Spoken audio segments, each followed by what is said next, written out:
ខ្ញុំពិតជាអរគុណនឹងគុណណាស់ចំពោះអ្នកដែលតាមតែជួបបឋមខ្ញុំនៅក្នុងការទិញកាតទូរស័ព្ទបញ្ចូលអ៊ីនធឺណិតថតជាវីដេអូចែកជូនអ្នកទាំងអស់គ្នាទស្សនាកម្សាន្តជាហួងហែកន្លងមក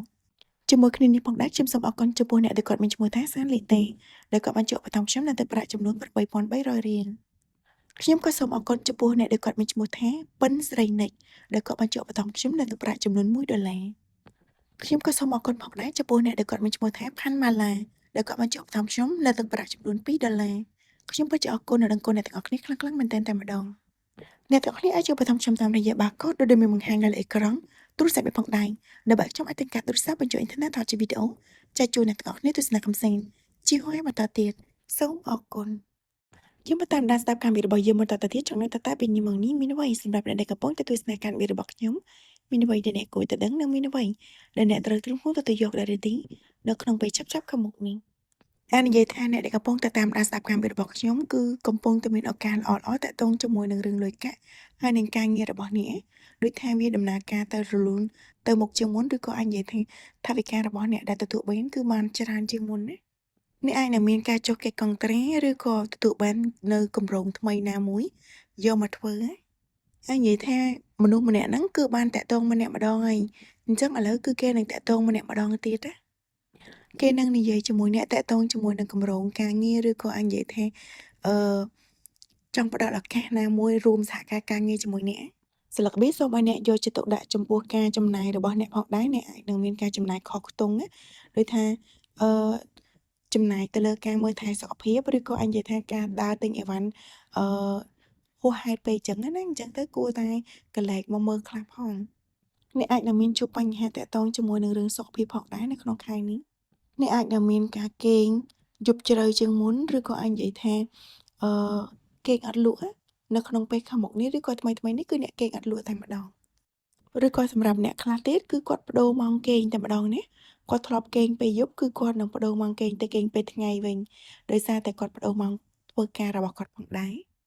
អ្នកអាចនឹងមានការប្ដូរទៅតំបន់ដែលមានអាកាសធាតុក្តៅដូច្នេះហើយសូមឲ្យអ្នកឧស្សាហ៍ទទួលទានទឹកផងដែរអ្នកដែលស្ដាប់ការវិភាគរបស់ខ្ញុំមួយចំនួនគឺអ្នកអាចនឹងរៀននៅចំណេះជំនាញថ្មីណាមួយនៅក្នុងខែដែលអ្នកកំពុងតែស្ដាប់ការវិភាគនេះផងដែរឬក៏អាចនិយាយបានមួយទៀតថាអ្នកដែលស្ដាប់ការវិភាគរបស់ខ្ញុំអ្នកនឹងមានអារម្មណ៍ផុសផុលឡើងនៅក្នុងការធ្វើការងារឬក៏ទទួលបានគម្រោងមួយហ្នឹងគឺធ្វើឲ្យអ្នកសប្បាយចិត្តមានចំណង់នៅក្នុងការចង់ធ្វើវាលក្ខណៈថាចង់ឲ្យវាជោគជ័យចង់ឃើញលទ្ធផលតែម្ដងណានៅក្នុងស្លឹកការរបស់អ្នកមានស្លឹក BA.1 បានន័យថាគឺអ្នកនឹងទទួលបានអឺគេហៅថាចំណង់ចំណូលចិត្តថ្មីដូចថានៅសុកៗចឹងអ្នកស្រាប់តែនឹកឃើញចង់ទៅធ្វើការងារមួយនេះឬក៏ទៅរៀនចំណេះជំនាញមួយនេះគឺអ្នកនឹងទៅតែម្ដងណាអាចនិយាយមួយទៀតថាអឺចង់ធ្វើអ្វីមួយដែលអ្នកមិនធ្លាប់ធ្វើពីមុនមកឬក៏អាចនិយាយថាបើទោះបីជាអ្នកចង់ធ្វើតែពីមុនមកអត់ធ្លាប់មានឱកាសបានធ្វើទេអញ្ចឹងនៅក្នុងខែដែលអ្នកកំពុងតែស្ដាប់ការវិភាគនេះគឺអ្នកនឹងធ្វើហើយមានឱកាសដែលអ្នកដែលស្ដាប់ការវិភាគរបស់ខ្ញុំនេះនឹងទទួលបាននៅកម្មវិធីថ្មីណាមួយដែលអ្នកនឹងប្រើប្រាស់ឬក៏ស្គាល់នៅកម្មវិធីថ្មីណាមួយតាម social media ចា៎ដែលអ្នកនឹងប្រើប្រាស់វាឲ្យលក្ខណៈថាធ្វើឲ្យចិត្តរបស់អ្នកសប្បាយចិត្តជាមួយនឹងកម្មវិធីនឹងផងដែរស្របពេលដែលអ្នកដែលស្ដាប់ការវិភាគរបស់ខ្ញុំមួយចំនួនគឺអ្នកនឹងទទួលបានការងារថ្មីតែម្ដងណានោះក៏អាស្រ័យដោយបទពិសោធន៍របស់អ្នកហើយចំណេះជំនាញរបស់អ្នកផងដែរអ្នកដែលកំពុងតែតាមដានស្ដាប់ការវិភាគរបស់ខ្ញុំមួយចំនួនអ្នកគឺជាមនុស្សដែលមានការងារពីរធ្វើការងារពីរមុខខុសគ្នាចឹងណាដើម្បីទ្រទ្រង់ជីវភាពរស់នៅរបស់អ្នកអាចនិយាយថាពេលយប់ធ្វើការងារផ្សេងពេលថ្ងៃធ្វើការងារផ្សេងចឹងណាបើអ្នកខ្លះទៀតអាចនិយាយថាការងារមួយក្នុងចំណោមការងារទាំងពីររបស់អ្នកហ្នឹងគឺត្រូវមើលថែកូនរបស់អ្នកហ្នឹងផងដែរនៅក្នុងខែដែលអ្នកកំពុងតែស្ដាប់ការវិភាគនេះគឺអ្នកអាចនឹងមានទំនាក់ទំនងជាមួយនឹងនរណាម្នាក់ប៉ុន្តែទំនាក់ទំនងហ្នឹងគឺវាអត់មានស្ថិរភាពទេវាដូចជាម្ដងមានអារម្មណ៍ថាស្រឡាញ់ម្ដងមានអារម្មណ៍ថាអត់ចឹងណាអាចនិយាយបានមួយទៀតថាមនុស្សដែលអ្នកធ្លាប់តាក់ទងជាមួយនោះគឺគេកំពុងតែតាមដានអ្នកគេដូចជាមានគំនិតនៅក្នុងការចង់តាក់ទងម្នាក់ឡើងវិញណាពីមុនមកគឺនៅពេលដែលអ្នកតាក់ទងជាមួយនឹងគេគឺអាចថាគេមានបញ្ហាផ្លូវចិត្តណាដោយថាសតិអារម្មណ៍របស់គេអត់នឹងណអញ្ចឹងណាទៅធ្វើឲ្យគេអត់ដឹងអំពីការស្រឡាញ់ឬក៏អាចនិយាយថាអត់ចេះថែរក្សាអ្នកឬក៏អាចនិយាយមួយទៀតដោយសារតែគេមានបញ្ហារឿងហិរញ្ញវត្ថុរបស់គេទៅធ្វើឲ្យអ្នកទាំងពីរនេះបែកបាក់គ្នាទៅប៉ុន្តែឥឡូវហិរញ្ញវត្ថុរបស់គេអាចនឹងមានស្ថិរភាពហើយ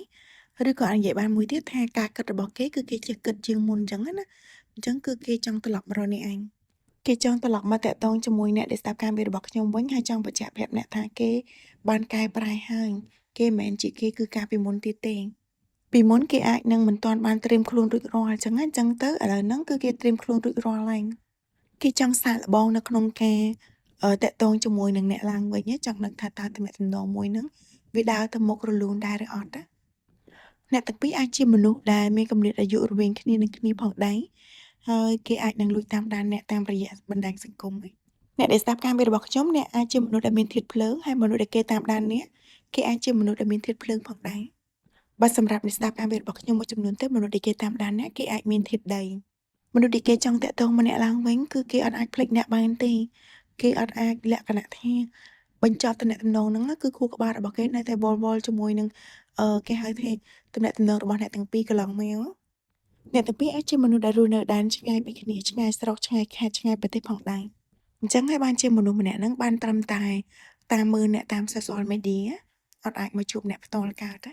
សម្រាប់អ្នកខ្លះអ្នកទាំងពីរមានទំនាក់ទំនងការងារជាមួយគ្នាផងដែរប៉ុន្តែគេអត់ទាន់អាចមកបញ្ជាក់អារម្មណ៍របស់គេបានទេគេបានត្រឹមតែតាមដានអ្នកដោយសម្ងាត់ចឹងណាព្យាយាមសង្កេតមើលពីអត្តចរិតពីការចូលចិត្តលក្ខណៈថាតើអ្នកនឹងស្រឡាញ់គេដែរឬអត់ឬក៏មានអារម្មណ៍ជាមួយគេដែរឬអត់ចឹងណាមុននឹងគេច្បាស់ក្នុងចិត្តហើយគេអាចមកតាក់ទងជាមួយអ្នកកើតដែរសម្រាប់អ្នកស្ដាប់ការមេរបស់ខ្ញុំមួយចំនួនគេអាចជាមនុស្សដែលអ្នកធ្លាប់ស្គាល់ស្របពេលដែលអ្នកដែលស្ដាប់ការមេរបស់ខ្ញុំមួយចំនួនទៀតអាចជាមនុស្សថ្មីសម្រាប់អ្នកឬក៏អាចនិយាយបានថា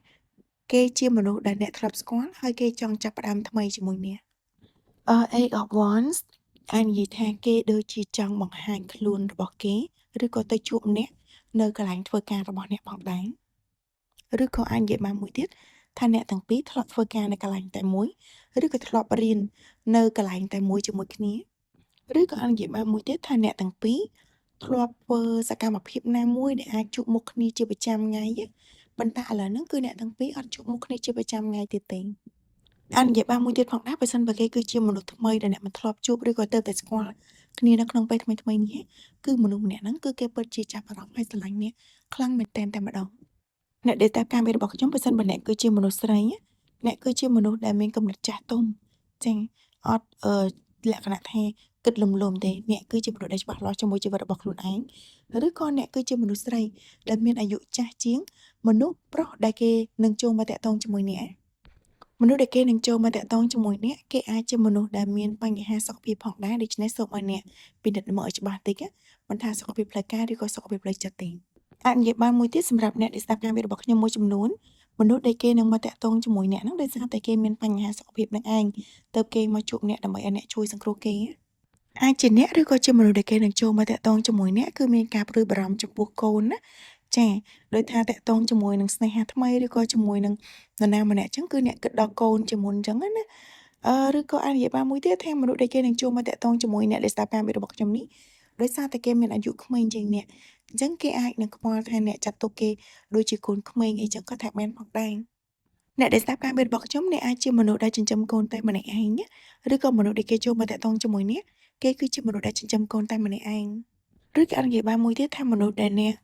នឹងជួបនៅក្នុងពេលខាងមុខនេះគឺជាមនុស្សដែលអ្នកធ្លាប់ស្គាល់ទាំងដែលពីមុនគឺគេមានចរិតជាក្មេងចាអត់ច្បាស់លាស់ជាមួយនឹងជីវិតលក្ខណៈចូលចិត្តសប្បាយច្រើនប៉ុន្តែឥឡូវហ្នឹងគឺគេផ្លាស់ប្ដូរហើយគឺគេនឹងមានការចាស់ទុំជាងមុនប្រកបវិជ្ជាជាមួយនឹងអនាគតជាមួយនឹងអ្នកជាងមុនណាហើយនិយាយបានមួយទៀតផងដែរថាបើសិនបើមនុស្សដែលគេនឹងចូលមកតាក់ទងជាមួយអ្នកគេអត់មានបញ្ហាសុខភាពទេគឺអ្នកដែលស្ដាប់ការពីរបស់ខ្ញុំនឹងឯងដែលអ្នកមានបញ្ហាសុខភាពមិនថាផ្លូវកាយឬក៏ផ្លូវចិត្តទេសូមឲ្យអ្នកយកចិត្តទុកដាក់ចំពោះខ្លួនឯងផងដែរដោយសារតែការអានវាគឺជាលក្ខណៈត្រឡប់អ្នកទាំងអស់គ្នាដូច្នេះអ្វីដែលត្រូវជាមួយអ្នកទាំងអស់គ្នាគឺជារឿងរបស់អ្នកទាំងអស់គ្នាអ្វីដែលមិនត្រូវជាមួយអ្នកទាំងអស់គ្នាបានថាគឺជារឿងហេតុចំពោះមនុស្សដែលគេនឹងចូលមកតាក់ទងជាមួយនឹងអ្នកនឹងឯងអ្នកដែលស្ដាប់ការពីរបស់ខ្ញុំអ្នកអាចនឹងមានឱកាសនៅក្នុងការធ្វើដំណើរកំសាន្តនៅក្នុងខែ6ខែ7ឬក៏ខែ8ផងដែរហើយក៏ច្បាស់ណាស់ថាអ្នកនឹងធ្វើដំណើរហើយអ្នកខ្លះអាចនឹងមានការធ្វើដំណើរទៅដើរលេងនៅក្រៅប្រទេសផងដែរដែលត្រូវការវីសាផងដែរណាអ្នកខ្លះទៀតអាចជាការធ្វើដំណើរនៅក្នុងការសិក្សាការរៀនសូត្រអញ្ចឹងបើសិនបើអ្នកកំពុងតែទន្ទឹងរង់ចាំវីសាធ្លាក់មកដូច្នេះឱកាសដែលវីសារបស់អ្នកធ្លាក់មកគឺនៅក្នុងកំឡុងខែ6 7 8នឹងឯងបើសិនបើអ្នកគឺជាមនុស្សស្រីកំពុងតែស្ដាប់ការវិទ្យរបស់ខ្ញុំនេះច្បាស់ណាស់ថាមនុស្សប្រុសដែលគេនឹងចូលមកតាក់ទងជាមួយអ្នកគឺគេពិតជាស្រឡាញ់អ្នកមែនទែនណា មិនលេងទេមិនថាគេជាមនុស្សដែលអ្នកធ្លាប់ស្គាល់ឬក៏គេជាមនុស្សថ្មីដែលអ្នកទើបតែតាក់ទងឬក៏អ្នកនឹងស្គាល់គេនៅក្នុងពេលខាងមុខទេគឺគេចូលមកបែបច្បាស់លាស់ហើយគឺគេពិតជាចង់រួមរស់ជាមួយអ្នកឲ្យមានថ្ងៃអនាគតជាមួយគ្នាសម្រាប់អ្នកដែលស្ដាប់ការមេរបស់ខ្ញុំមួយចំនួនអាចនិយាយថាមនុស្សដែលគេស្រឡាញ់អ្នកគឺគេពិតជាស្រឡាញ់អ្នកមែនប៉ុន្តែគឺគេអាចនឹងមានតាក់ទងជាមួយនឹងអ្នកដទៃចា៎អញ្ចឹងសូមឲ្យអ្នកពិនិត្យឲ្យច្បាស់ដែរថាតើគេគឺជាមនុស្សខ្លួនមួយឬក៏គេមានជាប់ជំពាក់ជាមួយអ្នកណាអ្នកណីដែរទៀតអញ្ចឹងណាបើគេអត់មានជាប់តាក់ទងជាមួយអ្នកណាអ្នកណីទេក៏អាចនិយាយថាគេគឺជាមនុស្សដែលងប់ជាមួយនឹងការងារផងដែរអាចថាគេស្រឡាញ់អ្នកប៉ុន្តែភាគច្រើនគឺគេចំណាយពេលវេលាជាមួយនឹងកន្លែងធ្វើការអញ្ចឹងណាអាចនឹងអត់សូវមានពេលវេលាជាក់លាក់ឬក៏ច្បាស់លាស់ជាមួយអ្នកកើតទេ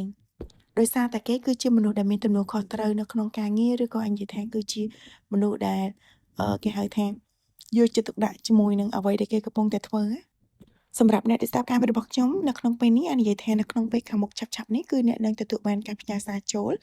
អំពីមនុស្សម្នាក់នឹងហើយមិនថាគេជាមនុស្សថ្មីឬក៏ជាមនុស្សអតីតសម្រាប់អ្នកទេគេមកតាក់ទងជាមួយអ្នកលើកនេះមកតាក់ទងបែបប្រកបវិជ្ជាតែម្ដងណាប៉ុន្តែសូមឲ្យអ្នកយកចិត្តទុកដាក់ចំពោះអ្វីដែលគួរកំណត់សម្គាល់ផងដែរទី1បញ្ហាសុខភាពរបស់គេផ្លូវកាយផ្លូវចិត្តនឹងណដែរឬអត់ទី2គឺតាក់ទងជាមួយនឹងទំនួលខុសត្រូវដែលគេមានថាតើគេទទួលខុសត្រូវជាមួយនឹងការងារគេច្រើនពេករហូតដល់ពេលអត់មានពេលវេលាសម្រាប់អ្នកឬក៏មួយទៀតថាតើគេមានទំនាក់ទំនងជាមួយអ្នកដទៃដែរឬអត់ចាអ្នកខ្លះខ្លួនមួយចង់ជាទូពីអីចឹងណាចឹងទៅសូមឲ្យអ្នកគិតឲ្យបានល្អិតល្អន់ផងដែរ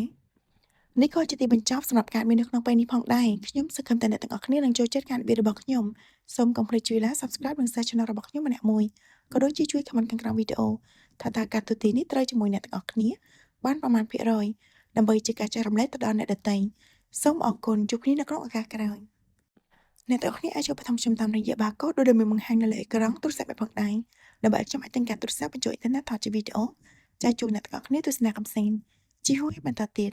សូមអរគុណជួបគ្នានៅក្នុងឱកាសក្រោយ